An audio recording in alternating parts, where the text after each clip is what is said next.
What's up, everybody? It's another day in the life of being a maintenance guy at campgrounds, and today I'm painting bathroom floors, or at least this one. This is one of the old school pebble style, historic style bathrooms right here.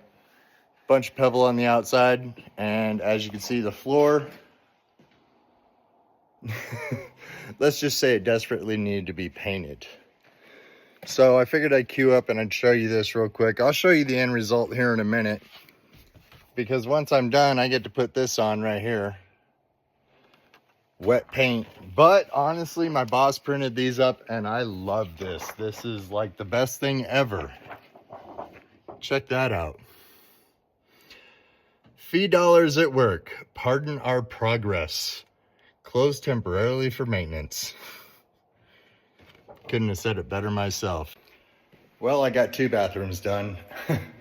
I got to go back and show you the final product of that other one, but here's this one right here. Good old fresh coat of paint. And if you're ever painting and you want to be able to save your rollers for like later on that day, sometimes the day after, I wouldn't go more than 1 day. Wrap it up in plastic so the air doesn't get to it. And then you'll want to do the same thing to your paintbrush, like right here. Just wrap it up. It keeps it from drying so that you have a chance to wash them later. Unless you're done, then you just go ahead and wash them. I'm wrapping these up and I'm gonna wash them later because I'm gonna have to move on to picnic tables. But in the meantime, I'll go show you that other bathroom real quick and show you what I had to do to lock it. And one more thing. I absolutely peel my tape off, if I can, right after I'm done painting, so that you get that nice border.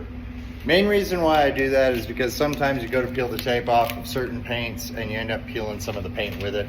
So right after I'm done painting, I just go ahead and peel the tape right off. So let's go take a look at that other bathroom. All right, so back to that first bathroom that I started the video with. You see how I wrapped a ratchet strap around it, just like that. And then I put my maintenance signs up on the door.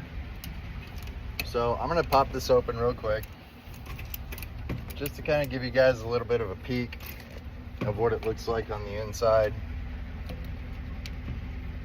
Undoing a ratchet strap one-handed is never easy. There we go. So,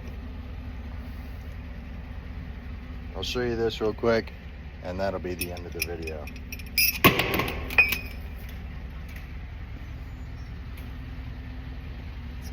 Quite the improvement, huh? Check it out.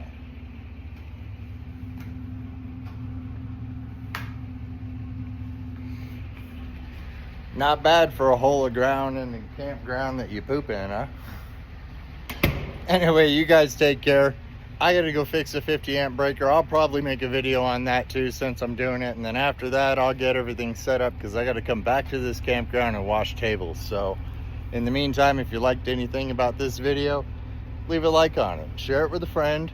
Don't forget your notification bell. If you choose to subscribe, it's your choice to hit that button. I got a lot of cool stuff and it just keeps getting cooler, all right? So you guys take care and I will see you next time.